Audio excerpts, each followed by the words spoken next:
Praise the Lord. Somebody shout hallelujah. Want to bless the name of the Lord for this morning. Today is indeed a very special day, and we have quite a number of guests in our midst this morning. And I believe that in the course of the service, we shall be introducing them fully to us. We have a team from the Bible Society of Nigeria, led by the chief executive himself. And if you want to clap, go ahead and clap. God bless you. God bless you, sir. You're welcome, sir. We also have our immediate past resident pastor and his wife in the house, Reverend and Pastor Mrs. Olani. You are welcome, sir. You're welcome. Of course, you will be knowing the reason why. You will understand it by and by. Praise the Lord. This is our family month. I'm sure you still remember. And we've been talking about the God-centered family. And straight away, for me, anytime I have opportunity to talk about family, the first thing I try to do is to draw attention to the four basic rules upon which the idea of a family in the first place stands. And that's found in Genesis chapter 2, verse 15 to 18. Just 4 of them. It is on these 4, if you like, call them pillar, call them rules, or call them basis for a God-centered family. And the Lord God took the man and put him into the Garden of Eden to dress it and to keep it. That's purpose. Everyone say purpose. So for every family on planet Earth, there's a purpose. God is not a purposeless God. When he created the man, he put him in the garden with an assignment. He gave him a purpose. Number 2, and the Lord God commanded the man, saying, of every tree of the garden thou mayest freely eat. Everyone say provision.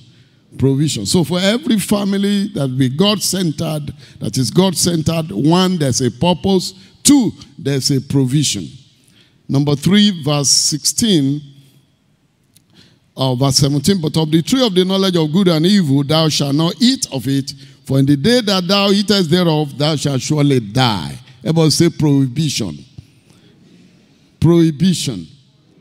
So for every God-centered family, there's a purpose, there's provision, and then there's prohibition. And finally, verse 18, and the Lord God said, it is not good that the man should be alone.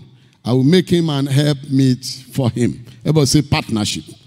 So for every God-centered family, there's a purpose, there is a provision, there is a prohibition, and of course there is partnership. And that for me is the basis of every God-centered family. And by the special grace of God, this morning, I'll dwell only on purpose. I'll dwell only on purpose. I'm going to preach only the first part of this message, and I'll dwell only on purpose. And the 3 other parts will be taken next week. And you get it on WAP TV, 4 to 5 p.m. Maybe that will drive some of us to watch WAP TV. 4 to 5 p.m. next week, you will hear the other 3 parts. So this morning, I'm going to be starting on having a home that is heaven on earth, part 1. Having a home that is heaven on earth. A home that is heaven on earth, of course, is a God-centered home. And my text for this morning is Deuteronomy 11, verse 21. That your days may be multiplied, and the days of your children, in the land which the Lord sware unto your fathers to give them as the days of heaven upon the earth. As the days of heaven upon the earth. And then I will read from the book of 2 Kings very quickly. I'm going to read from 2 Kings chapter 4. It's a story we are all familiar with. The story of the great woman of Shunem. 2 Kings chapter 4, verse 8. And it fell on a day that Elisha passed to Shunem, where was a great woman. And she constrained him to eat bread. And so it was that as often as he passed by, he turned in hither to eat bread. And she said unto her husband, Behold, now I perceive that this is an holy man of God, which passeth by us continually. Let us make a little chamber, I pray thee, on the wall, and let us set for him there a bed, and a table, and a stool, and a candlestick, and it shall be, when he cometh to us, that he shall turn in hither. And it fell on a day that he came hither, and he turned into the chamber, and lay there. And he said to Gehazi his servant, Call this Shunammite. And when he had called her, she stood before him, and he said unto him, Say now unto her, Behold, thou hast been careful for us with all this care. What is to be done for you? Whether thou be spoken to the king, or to the captain of the host? And she answered, I dwell among my people. And he said, What then is to be done for you? And Gehazi answered, Verily, she had no child, and her husband is old. And he said, Call her. And when he had called her, she stood in the door, and he said, About this season, according to the time of life, thou shalt embrace a son. And she said, Nay, my Lord, thou man of God, do not lie unto your handmaid. And the woman conceived and have a son at that season that Elisha had said unto her, according to the time of life. The Lord bless the reading of his word. Father, we thank you for this morning. We give you praise for your word, because forever, O Lord, your word is settled in heaven. You are the author of homes. You are the author of marriage. Marriage is your idea. Lord, today we share your word about marriage. We ask you will enlighten us in the name of Jesus. You will bless us in the name of Jesus, because you are a God of families. Father, that at the end of this message, every family represented here will have a unique blessing from you in the mighty name of Jesus. Thank you, because you have heard our prayers. For in Jesus' name we have prayed. Making your home and heaven on earth. Making your home and heaven on earth. Of course, the best gift God has given humanity is the gift of relationships. That's the best gift God has given us, and marriage is one of such relationships. Indeed, a very unique one. So like I promised, I'm going to be talking about purpose today, basically. But what I want to inform you about is that God is a God of families. The first man he called, Abraham, one of the promises he made to him in Genesis chapter 12 verse 3, he said, In you all the families of the earth shall be blessed. So God is a God of families. And the Bible says he pulls the solitary even in families. That's why he's the God of Abraham, the God of Isaac, and the God of Jacob. God is a generational God. God, he cuts across generation. Otherwise, you will have stopped with Abraham.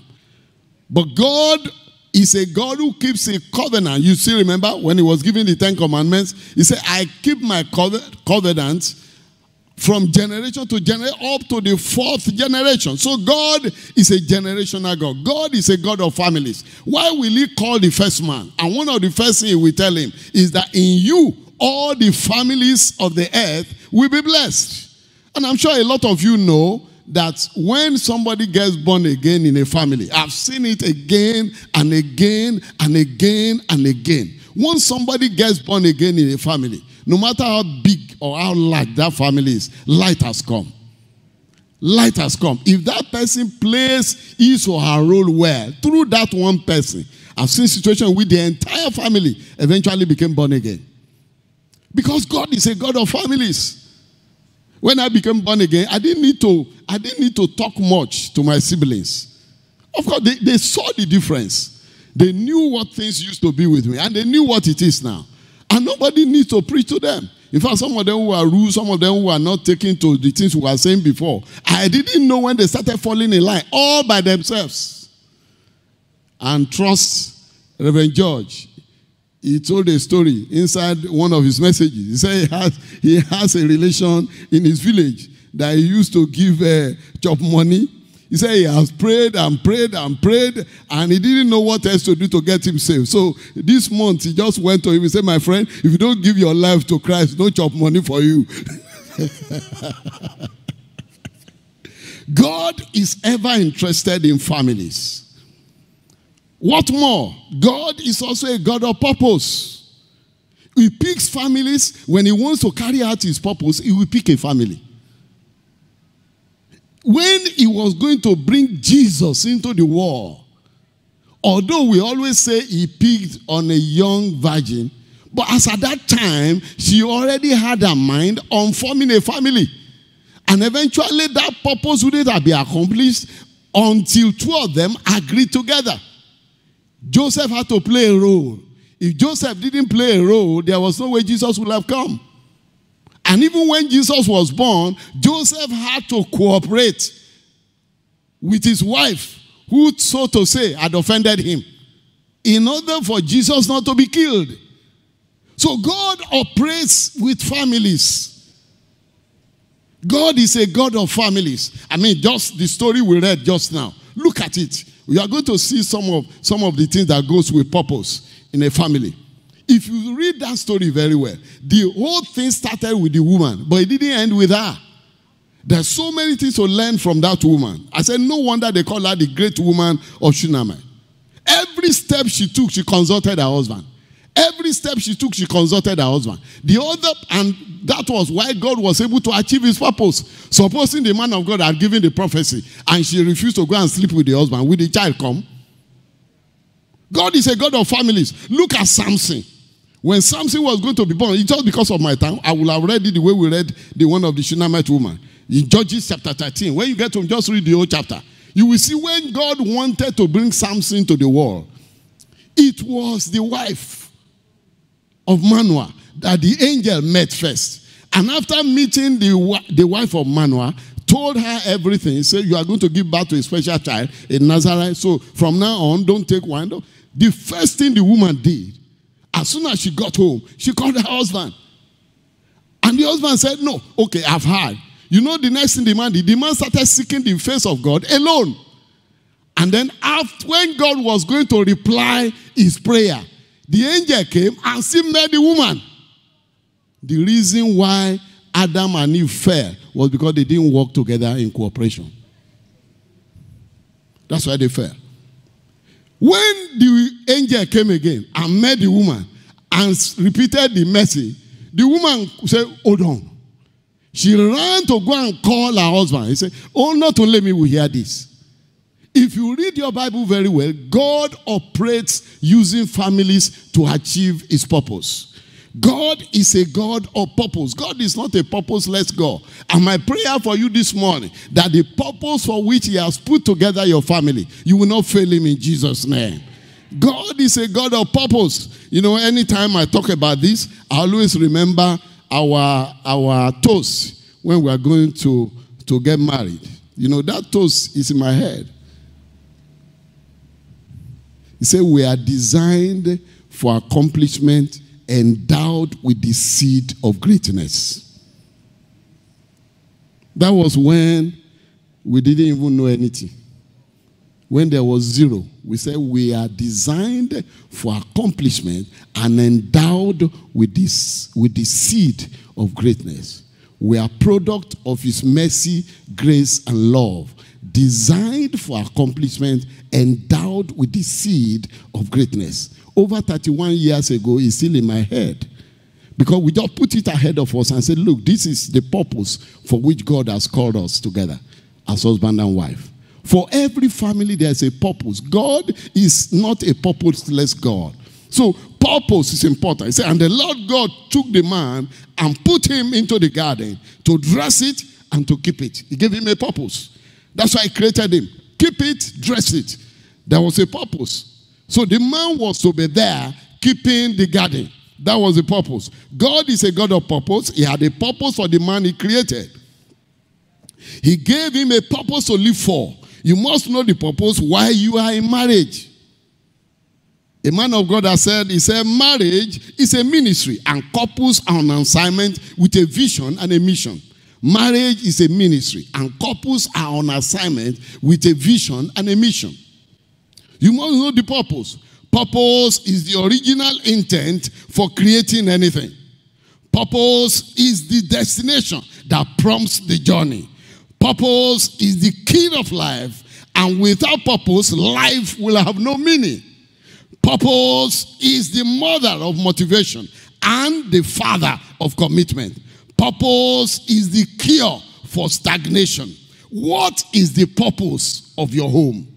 What is the purpose of your marriage? Why are you in that home? What is the purpose? You know, I noticed that most people who have purpose for their marriage or for their home, who have discovered God's purpose for their homes, have less to worry about. You saw the 4 things I mentioned earlier. If there is purpose, there will be provision. And there must be prohibition. And there must be partnership. But purpose first. There must be a purpose. Why? Why did God decide to bring these 2 people together? You know, just on a lighter note, you know, when we were growing up, the rate of divorce was not this much. And you know the reason? Most mothers who will have divorced their husband, I'm sure you still remember what they used to say. I'm here because of you, my children. So they had a purpose. And a lot of them went through hell. But because they had a purpose, like I used to say, any man with a vision is a madman. And he will never be sane until his vision is accomplished. So when you have a purpose, it drives you. When a man has purpose and he has vision for his existence, when you abuse his father, he will credit you. He will say, thank you very much for abusing my father. Because what he is pursuing is his primary objective. He said, if you abuse my father and you will support this, my purpose, it's okay. That was exactly how our mothers used to live. A lot of them suffered. But they will tell you, though you know some of those things, they are politics, so they will call you children aside and say, so that when they eventually grow up, they say, this old man who was tormenting my mother, nothing for you. And when they want to play the partiality very well, they say, Mommy, come for Mugo, Nalayo. They want to take care of her especially. Oh, you know, that was practical. Because they had that purpose. It was their driving force. There's nothing you do for them, it doesn't pain them. Because they had a purpose for being in that home. They don't want to be pushed out. They say, Timba fear if I leave you, you will suffer. That's why I'm staying here. Anything they do to me, I will accept it. But you know, because they have a goal, they have a purpose. So long as the man is paying school fees, if he like, he can use their head, not ground. Politics. It's all politics. Inside the home. Purpose. Purpose. And for that purpose to be established, I'll talk about 4 things today that will enable you to establish the purpose for which God has put together a God-centered home. In Ecclesiastes chapter 4, verse 9 to 12. Maybe it's better for me to also read it. Ecclesiastes chapter number 4, from verse 9 to 12.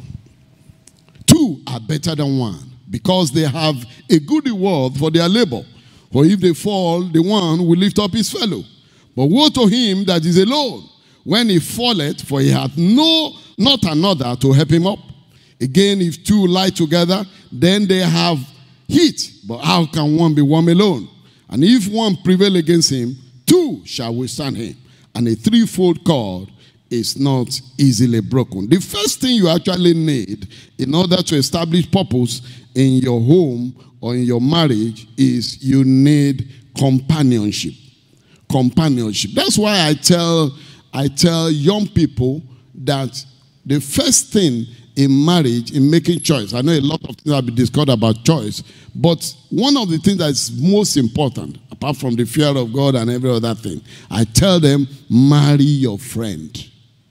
Don't marry your boss.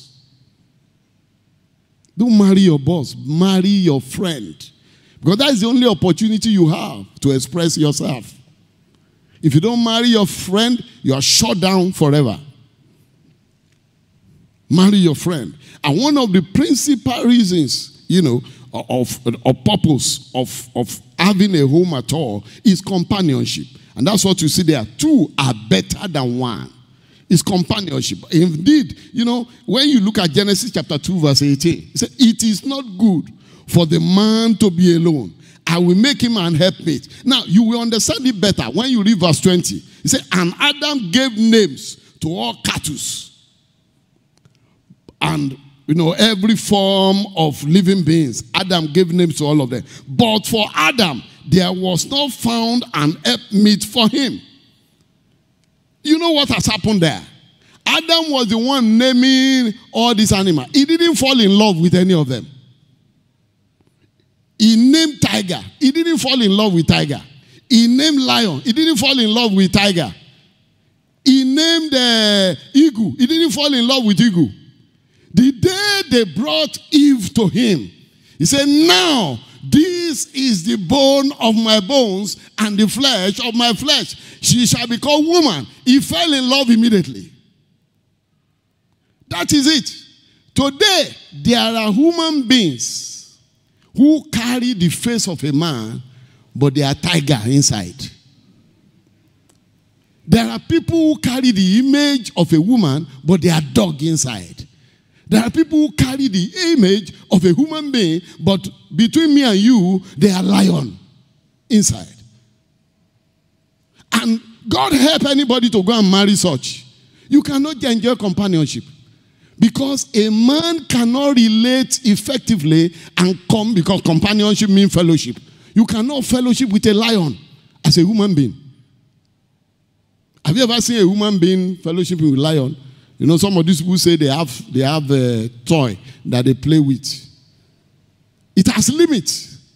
In fact, when a man, a human being, begins to have too much of intimate relationship with an animal, they call it bestiality. It's not normal. It's abnormal. But you see, when you now have a human being having the image of a man, but inside is a dog, you see there's a problem. So that's why you can never have companionship and fellowship in that home. Because they are carrying two different spirits. They are not both human beings. And if you don't believe it, you better believe it.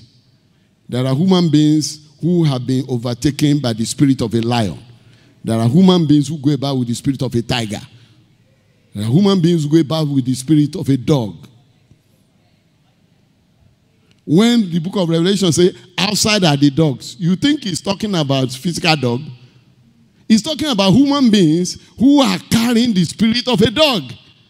They say, outside are the dogs. It's still human beings he's talking about. Because dog has no business in heaven. Outside are the dogs. You think it's the natural dog he's talking about. He's talking about human beings who are possessed by the spirit of a dog. And they're still living on planet Earth. So when a human being, a child of God, open your eyes and you go and marry such, you cannot enjoy fellowship. Because human being doesn't fellowship with dog. Human being cannot fellowship effectively with a rat and cat. Because companionship means fellowship. He said, but for Adam, there was no helpmeet found for him. God looked at dog, looked at cat. Adam refused to fall in love with any of them. So God had to make a provision. Had to create a woman out of the man. And say, okay, and brought it to him. And Adam said, yes, fine. I think I'm in love with this one. Because that's the one he can relate with. That's the one he can have companionship with. God looks for the one Adam can partner with. Togetherness.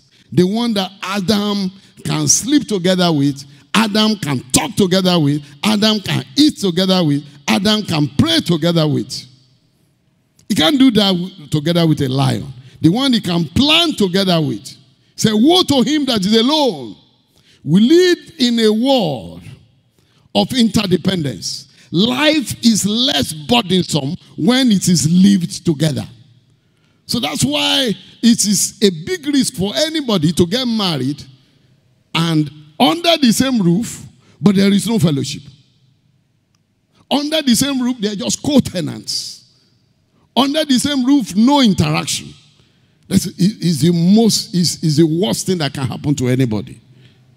It's so important that for the purpose to be established, there ought to be fellowship. There has to be companionship. That's why that woman, as soon as, both women that are quoted for you, as soon as the men of God talked with them, the first person they related it was their fellow, their companion. They related it immediately. They didn't waste time. The wife of Manoah, immediately as soon as the husband, he said, oh, the angel has come. Oh, he has come. Oh. Even though the man was the one that prayed that the angel should come, but it was shown to the woman. That's to tell you that God operates in families. You that you are praying, God may decide to show it to your wife.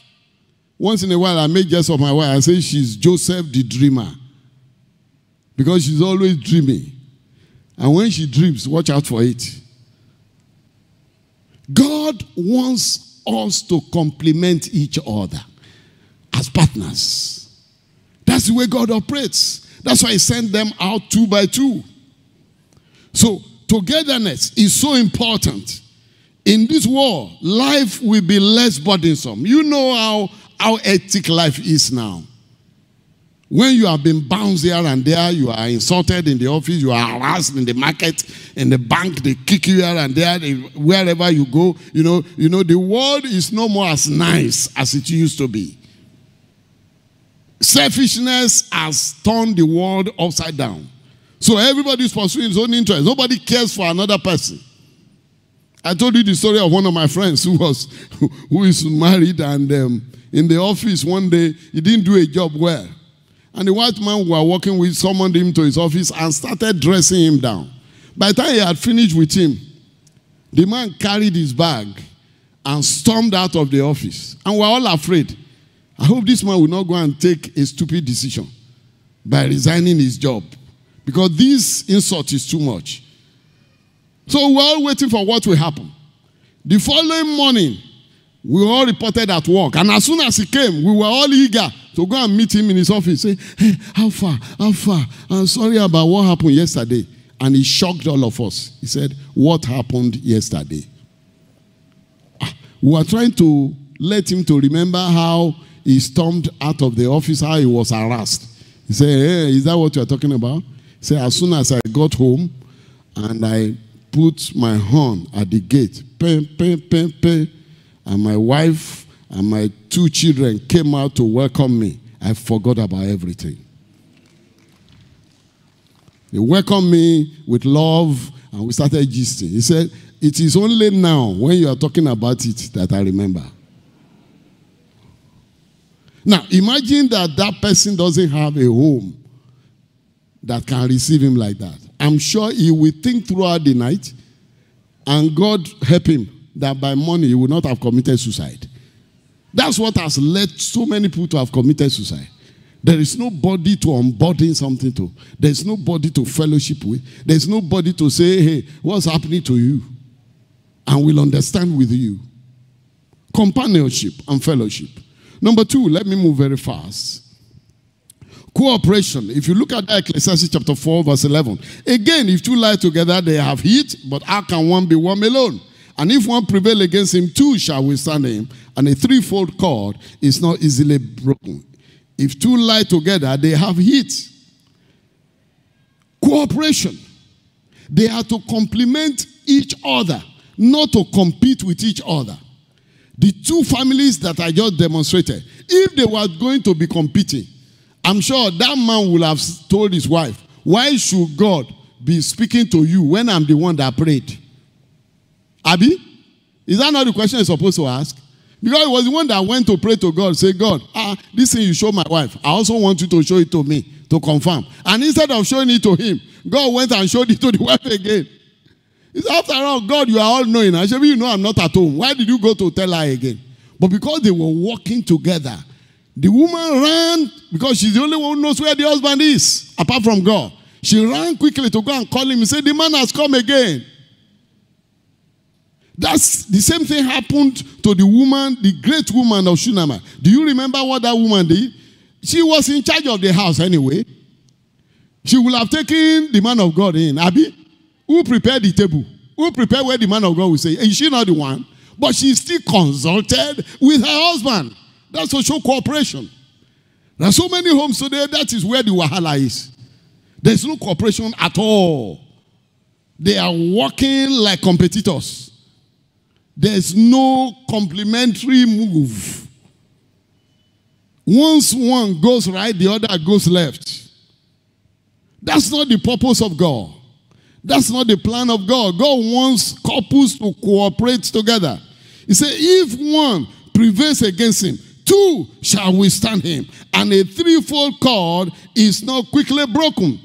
So God expects them to put their forces together. You know, I used to have some couples whose husbands are into contracts and their wives are monthly salary earners. You know, people who do contracts, they don't have jobs all the time, right? But at that time, it's the wife that will keep supporting them. Where there is a cooperation. Where there is cooperation, the wife will keep supporting. It's just like what Pastor Modupe was sharing with us in the morning. At a time when he was down, the wife was up. At the time when the wife when he came up, the wife was down. So he was the one who funded her going abroad to go and study. That is what we mean by complementing each other. They have to complement each other. Two are better than one because they have a good reward for their labor. You know, beloved, marriage becomes a liability without cooperation. That's the truth. Partnership, marriage becomes a liability without cooperation. I mean, you can imagine two people, you know, all of us, we have watched these people who run three-legged race. You know, in those days, in secondary school, three-legged race. Do you still remember that race? Where they would tie your two legs together and then they ask you to run. Now, if the two of you do not cooperate, what do you think? It will be a problem. It will be a problem. And whether you like it or not, marriage is like three-legged race. So if you think you can go it alone, you are going to be in trouble.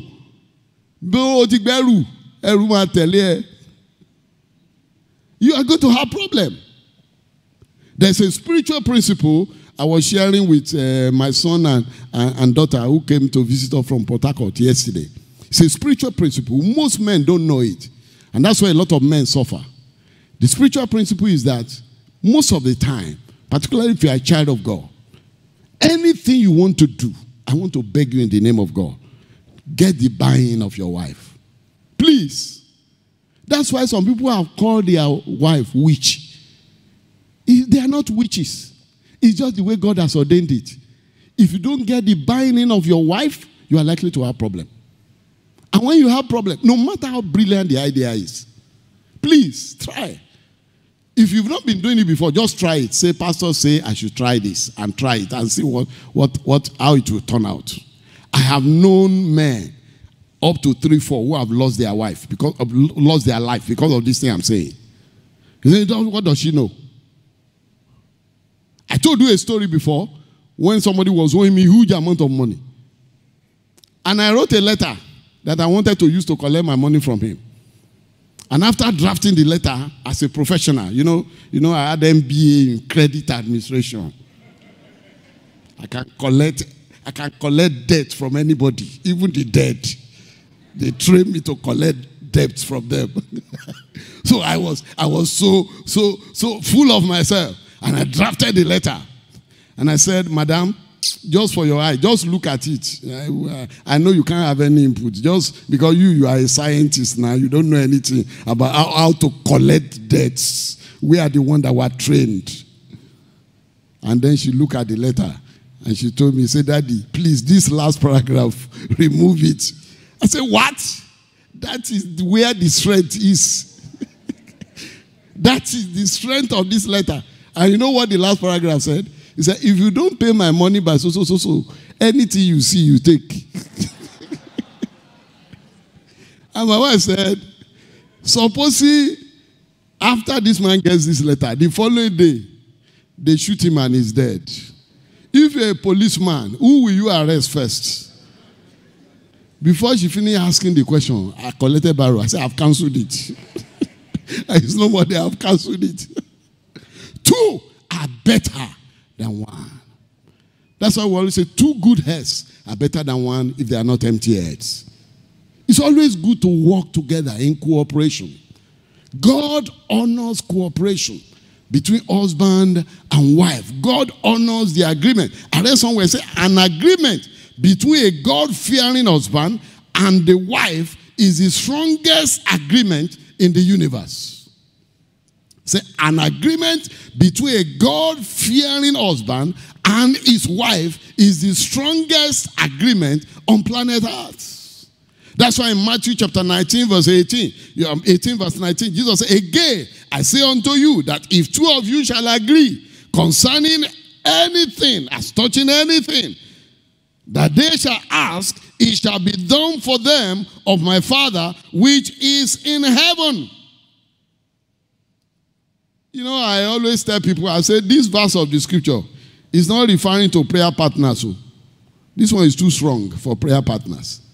This scripture is for husband and wife. And myself and my wife, we have used it over the years. And it has always worked. When things are, we are with at our wits' end. And we don't know what to do again. We say, okay, let's use Matthew 18:19. And then we agree together and say, look, Lord, this is the way we want it. You know, I've shared one testimony again and again. I'll still share it about the power of prayer of agreement between husband and wife. You know, our son called one day when he was still in university abroad, and he called, and it was about 3 a.m. Nigerian time. And when he called, his telephone call woke both of us up, and we picked the phone, and he was crying on the other side. You know how you will feel as parents when your child is thousands of kilometers away and is crying. And we say, what happened? An undergraduate, it's not a baby, it's not a secondary school, an undergraduate crying. He said, what's the problem? And he said, I have just thrown my passport and my traveling documents along with my clothes inside the washing machine. And I can see it floating in pieces. He said, how do I get out of this country? How do I continue my studies? And he started crying again. Of course, 2 of us who are confused because we don't know what to do. That was a big problem. How do you solve that kind of problem? Thousands of kilometers away. Later, when I shared it with a friend, and he told me, he said, that was a miracle. He said because he knew somebody who went to China on course. And that kind of thing happened to him. He threw his documents inside a washing machine. He said not only was he deported back home, to even get a replacement passport and traveling document was a problem. And that was how he forfeited the course. And what happened to my son? After he called like that, 2 of us just look at each other. We said, what do we do? We joined our hands. We said, we're going to pray a prayer of agreement that God should intervene. First of all, I told him, I said, go and report yourself to the police so that they will know so and so has happened to you. So as we join our hands to pray, as we finish praying, the Holy Spirit said, call him. I called him. I said, where are you? He said, I'm right in front of the police station. I said, don't enter. Don't enter. The Holy Spirit says you should call your pastor. So go back home, call your pastor. Anything your pastor says, do it. So he called his pastor. The pastor said, well, I've been here for close to over 10 years. I've never seen this kind of case before. So I don't have an idea. So let's keep praying. But he was very smart. As we were praying for him, he was thinking. Then he said, a thought came to him, why not put a notice on Facebook? So he put a notice on Facebook. He didn't put that he was the one. He said, a Nigerian washed his international passport and traveling document in the washing machine. If you can help him, contact me. And he put his phone number. Then the first person to call him was actually his mate in the secondary school, whose father was the Nigerian ambassador to that nation. And he called him. He said, this notice that you have, who is that foolish Nigerian who washed his passport inside washing machine? He said, don't say it loudly, I'm the one. He said, so go to so and so. Once you get to the office, tell them you are from me. I'm calling my father now. He will talk to the secretary. In 24 hours, he got a replacement passport. And when he got a replacement passport, the pastor now said, this is now where I can come in. I've been here for over 10 years, so I can tell you how to get all your other documents replaced.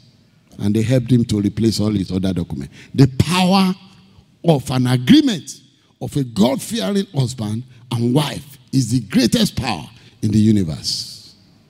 That's why it says, two of you shall agree concerning anything. So there must be cooperation.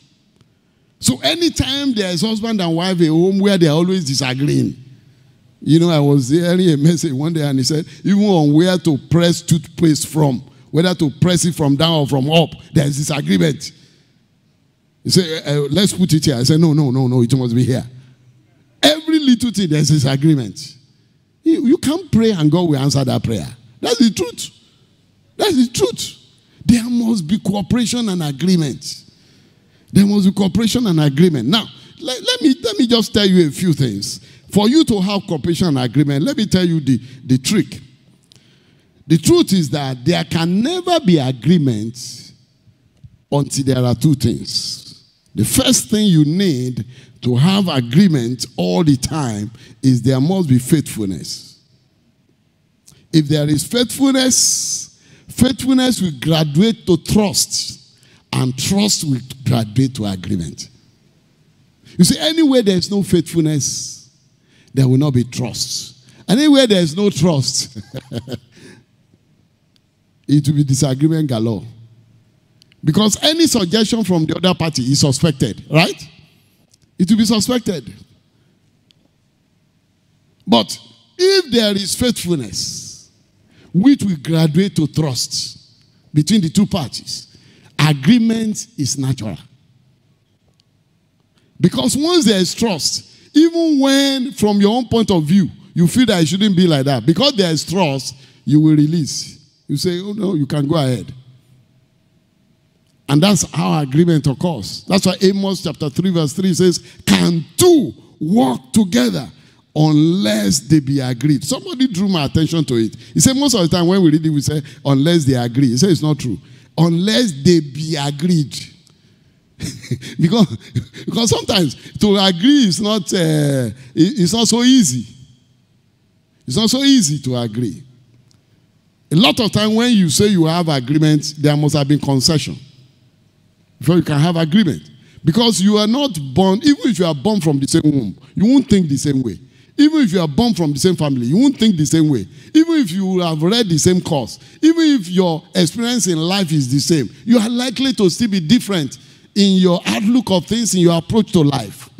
That's why there will always want to be disagreement. But it is for you now, based on faithfulness and trust, to be able to be agreed. Be agreed. Can two work together unless they be agreed? But agreement and cooperation, key to fulfilling God's purpose. And you will fulfill God's purpose in the name of Jesus. Number 3 is communication. Communication is number 3 of what I have on my list. And, Hebrews 10:24 says, and let us consider one another to provoke unto love and good works. So we've talked about companionship, which is fellowship. We've also talked about cooperation and agreement. And now we're talking about communication. If there's going to be a fulfillment of purpose by a family, there must be communication. Those two families, you can see communication. The communication traffic is free. As soon as the angel left, the woman began to look for her husband to tell him this story. On this note, it's men that are most guilty. When a man comes from work and the wife, eyes work today, it's fine. That problem you were talking about yesterday is solved. How do you look at it? It's fine. That's why we call men headlines. They are headlines people. But women want details. Women want details. I listened to a conversation on Foursquare TV yesterday. We were talking about bridle tongue. And they said 90% of women talk. So, even if you are a man and you cannot talk, listen. I say you should do what? Listen. Because if you cannot talk and you don't listen, then communication has broken down. And it can lead to a lot of wahala. That's just the truth. Have you heard the story before of that man who was going for an interview? 7 a.m. in the morning. And himself and his wife have not been talking. So, when the wife put the food on the table, the wife will write a note, your food is on the table. And when the man finished eating, he will also write a note, thank you, I've finished. So, the day was to go for interview. He wrote a note to the wife. I have interview tomorrow morning by 7 a.m. Please wake me up by 6 o'clock. He dropped a note for the wife. So when it was 6 o'clock, the wife also wrote a note. It is 6 a.m. Please wake up. The man woke up by 7:30 a.m. When the interview was concluded. It was then he spoke. He said, this woman, you are very wicked. Oh, so you can talk. So you have a voice. So I thought you are deaf and dumb. After all, the line of communication is writing. I also try to maintain it in order not to rock the boat. Genesis 2:25, it said, the man and the wife were both naked and they were not ashamed. That should be the level at which husband and wife should communicate. Deepest level, farthest level. In actual fact, I need to inform you that you can categorize communication in a home to acidic and pleasant. Acidic and pleasant, or poisonous and nourishing. It could be acidic and poisonous, or it could be pleasant and nourishing. Many of us have fallen in love before. One of the things that makes love strong is what? Words, Is words. Is it not? Either through text message, WhatsApp message. You know, in those days when there was no GSM, they used to sell card. And people would travel very far away to go and look for a beautiful card. Just to communicate. How much you are the only sugar in my tea, the only mosquito in my net. You are the only trouble in my life. Communication. They will say all the fine things in this world. All the fine things in this world. And the head of the person that received the letter will swear. And they'll be going into the toilet to read the letter again and again as if it's Bible. God said, you shall meditate therein day and night. That's for the word of God. But this one, they will meditate on it in the morning, in the afternoon, and in the evening. It becomes their daily meditation, particularly when the man is far away. Anytime they are feeling his absence, they take the letter and begin to meditate on it as if there is going to be an exam on it. But the more they read that letter, the more affection they have for the person. But it's true for the other side too. That's why I want people, when you are angry, don't write anybody.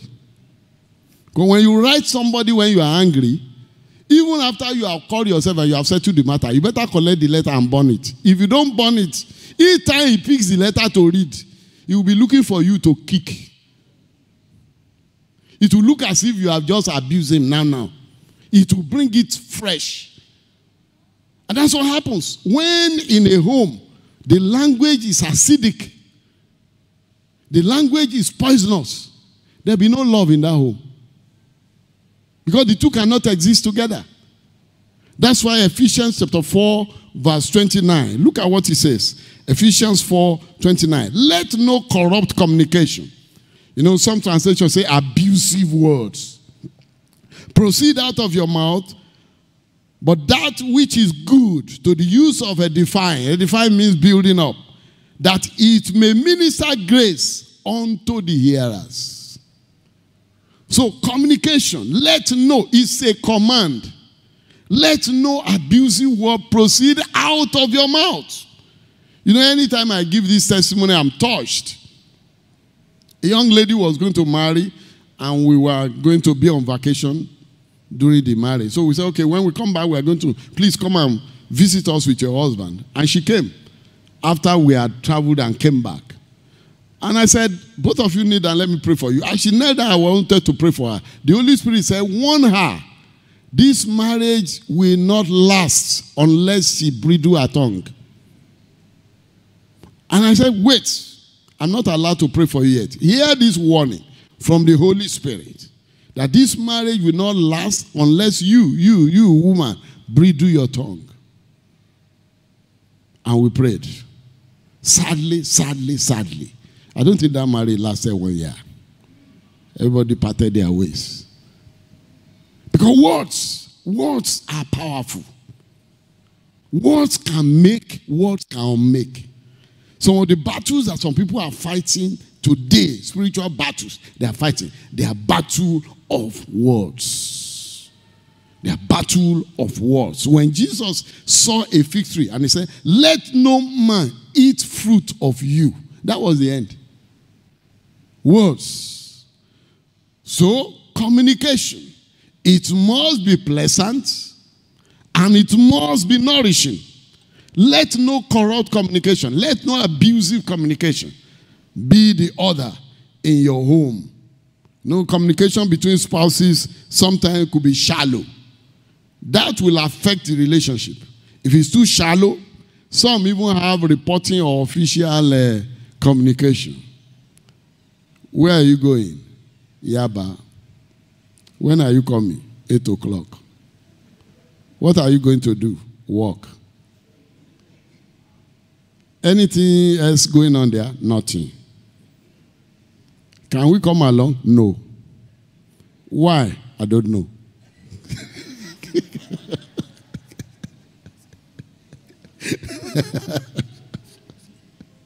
You know, when you have that level of communication, it's not good at all. It's not good.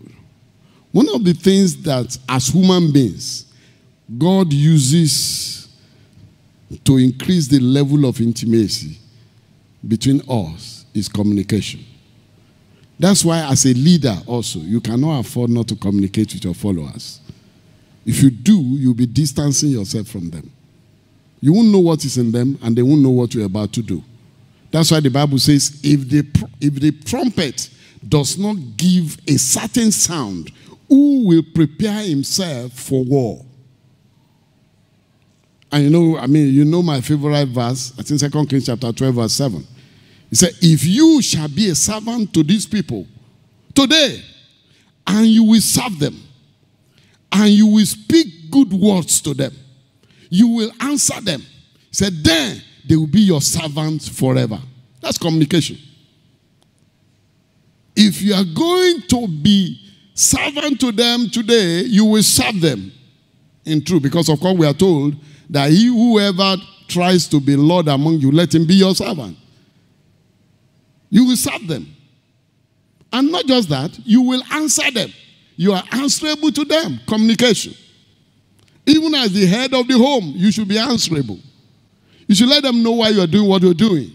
Don't say, who are you to be asking me questions? Did you see my example? If I shut down my wife that day and I send that letter, maybe by now I've been cri-cri, who knows? Answer them. Explain yourself. Answer them. Speak good words to them. Speak good words to them. Then they, in turn, will become your servant forever. Communication endears people to people. Husband and wife, things are not going well with you. Check your communication. Check your communication. So important. It must be pleasant and it must be nourishing so that the love can grow. And I pray that your love will continue to grow in the mighty name of the Lord Jesus Christ. Finally, I'm going to talk about the last thing, which is contact. Contact. You know, I'm sure you know what I mean by contact. 1 Corinthians 7, 1-2.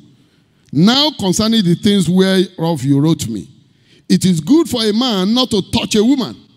Nevertheless, to avoid fornication, let every man have his own wife, and let every woman have her own husband. Verse 5 said, defraud ye not one another, except it be with consent for a time, that ye may give yourselves to fasting and prayer, and come together again, that Satan tempt you not for your incontinency.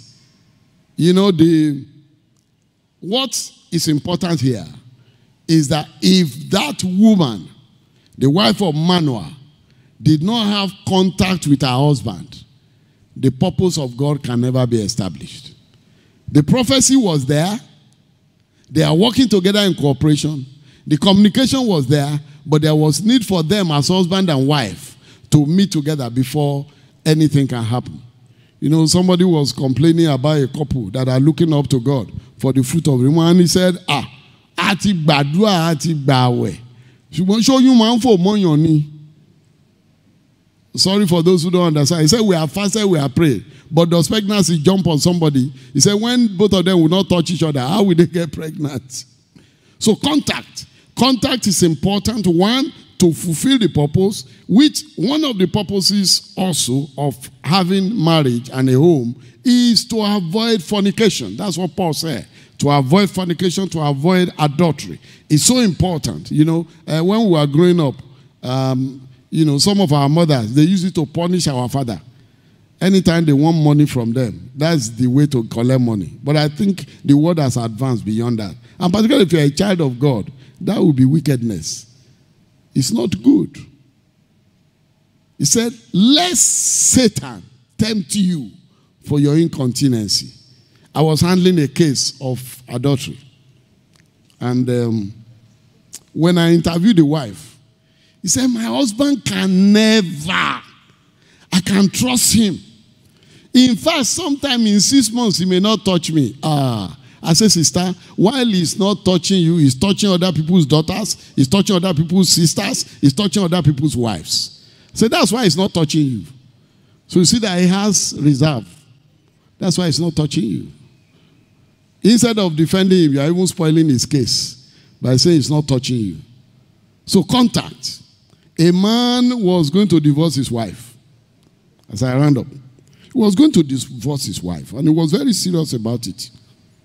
And the wife went somewhere, and they advised the wife. They said, you know what you do? To stop this divorce. The man had given notice, but so, I don't want to see you. So you know what you do? Make a last request of your husband. Tell him that this request, once he does it for you, he can go ahead with the divorce. Say, what's the request? He said, for the next 2 weeks, whenever I want to bath in the morning, I want you to be the one to carry me to the bathroom. You be the one to carry me into the bathroom, and you be the one to bring me back when I finish bathing. You wait while I'm bathing, and when I finish, you carry me back. The man say, only that? Once I do that, I can divorce you. He say, yes. So the man started. First day, he was carrying her. He was not looking at the face. He was doing like this, why carry? He dropped her in the bathroom. When she finished, he said, oh yeah, carry me back. He carried her back. Second day, he carried her. He was still looking strangely. As he was about to finish to drop her in the bathroom, he said, have you just made your hair? That one didn't answer him. He carried her back when he finished. The third day when he carried her, he was no longer looking here and there. He was looking at her face. He said, what are you looking at in my face? I won't tell you how the thing ended. Contact. Unfaithfulness and defiling the marriage bed has led to a lot of evil in homes. diseases, unsettled homes, and divorce. Hebrews 13 verse 4 says, marriage is honorable in all, and the bed undefiled. But fornicators and adulterers, God will judge. I pray that with these 4 things, our homes will be able to fulfill the purpose of God. When you look at the Manoah and his wife, and you look at the Shunammite woman and the husband, these 4 things were present with them. And that's why they were able to achieve the purpose of God. They were in fellowship, companionship. They were also in agreement and cooperation. Of course, their communication level was very high. They didn't have anything to hide from each other. And finally, if they didn't meet, there was no way the promise of God will have come to pass. As I round up this message, the principal thing God said to Abraham in Genesis chapter 12 verse 3, and I will bless them that bless you, and curse them that curse you, and in you all the families of the earth shall be blessed. All the families of the earth shall be blessed. That promise was fulfilled in Galatians 3:13. Christ hath redeemed us from the curse of the law. For it is written, cursed is everyone that hangs on a tree, that the blessing of Abraham might come on the Gentiles through Jesus Christ, that we might receive the promise of the Spirit through faith. That is why Christ came. He came to reconcile every family on earth as a fulfillment of the promise that was made to Abraham, that through him all the families of the earth will be blessed. Because of course, you know, it's a descendant of Abraham himself. As we pray today, I'm going to be making altar calls along 3 lines. I'm going to first of all pray for families who are yet to discover the purpose why God has brought them together. God is a purposeful God. God does not do anything without purpose. If you don't know the purpose, I can tell you one. Your purpose is to fulfill the mandate of the Great Commission as a family. As a family, you must be committed to it. Anything that has to do with spreading the gospel, if both of you are born again, or even it's only one of you that is born again, when you do that, God will be happy with you as a family. I'll also be praying for those due to mistakes of the past in the area of unfaithfulness and immorality. The family has never been the same again. The Lord give me a mandate today to pray for such people. You may say, oh, we have reconciled, but I still see scars. I want to pray for you that finally, God will renew the love in that home in the name of the Lord Jesus. And finally, I'm going to pray for those who want to take advantage of what Jesus has come to do, that they will be saved themselves so that they can be channels for the salvation of other members of their families. I want us to pray. Let's bow down our heads to pray. If you are there, you have not known Jesus. There's no way you can fulfill the purpose of God for your family. You don't know Jesus. There's no way you can fulfill the purpose of God for your families if you don't know him. Christ hath redeemed us from the curse of the law. The provision is there. And cursed is everyone that hangs on the tree. And he did that for us. So I want to pray for you today that you hand over your life to him, so that through you, your families can be blessed. Through you, your homes can be blessed. I want to pray for you. Anywhere you are, and you are saying, Lord, I want to surrender, because until you know him, you cannot access the purpose and the blessing for your family. See, through him, all the families of the earth will be blessed. But that is the access. Say to them that receive him, to them that believe in him, to them he gave the power to become the sons of God, even to them that believe in his name. If you are saying, Lord Jesus, I want you to come into my heart, so that through me you can take over my home. Anywhere you are, just put your right hand on your chest. I'd like to pray for you. Put your right hand on your chest. And I want you to raise your left hand up. I want to pray for you. Just raise your left hand up wherever you are. I want to pray for you. Just raise that left hand up. Put your right hand on your chest and raise the left hand up anywhere you are. Asking Jesus to come. Ask him to come into your heart. Including those who are watching me anywhere, online, on television. You can put your right hand on your chest and raise the left hand up. I want to pray for you now. I want to pray for you now. Father, in the name of the Lord Jesus, thank you for your word that you have sent to us. Thank you for these lives who have decided to embrace the truth. Accept our thanks and our praises in Jesus' name. Thank you for how you have opened unto us the secret of the purpose of bringing together a man and a woman. And your ultimate purpose, that through Abraham, all the families of the earth will be blessed. I pray for these ones who wants to become part of that great family. I ask today that you receive them to yourself in the name of Jesus. I pray that in their lives, let the old things pass away in the name of Jesus. Let new things come in the mighty name of Jesus. Father, we ask that you forgive their sins, cause their names to be written in the Lamb's Book of Life in the mighty name of Jesus. And let your name alone be glorified. Thank you, Father, for hearing us. Hallelujah to your name. For in Jesus' name we have prayed. I'm going to take the remaining two together. If you are there, maybe in the past, you'll be involved in unfaithfulness. You'll be involved in immorality as a party in a home. And then you are looking up to God for the fulfillment of the purpose for which he has put you in a family, for which he has set you up as a family. You want God's purpose to be fulfilled, like it was fulfilled in the life of Manoah, like it was fulfilled in the life of the Shunammite woman. Even when the child died, the child was raised up because it was for a purpose. If you are in that category, anywhere you are asking God for a fulfillment of purpose. Yours may not be a child. You are eager to want to fulfill the purpose of God for establishing your home. I want to pray for you today. Or you are there. Maybe in the past, things have not gone well due to error of the past.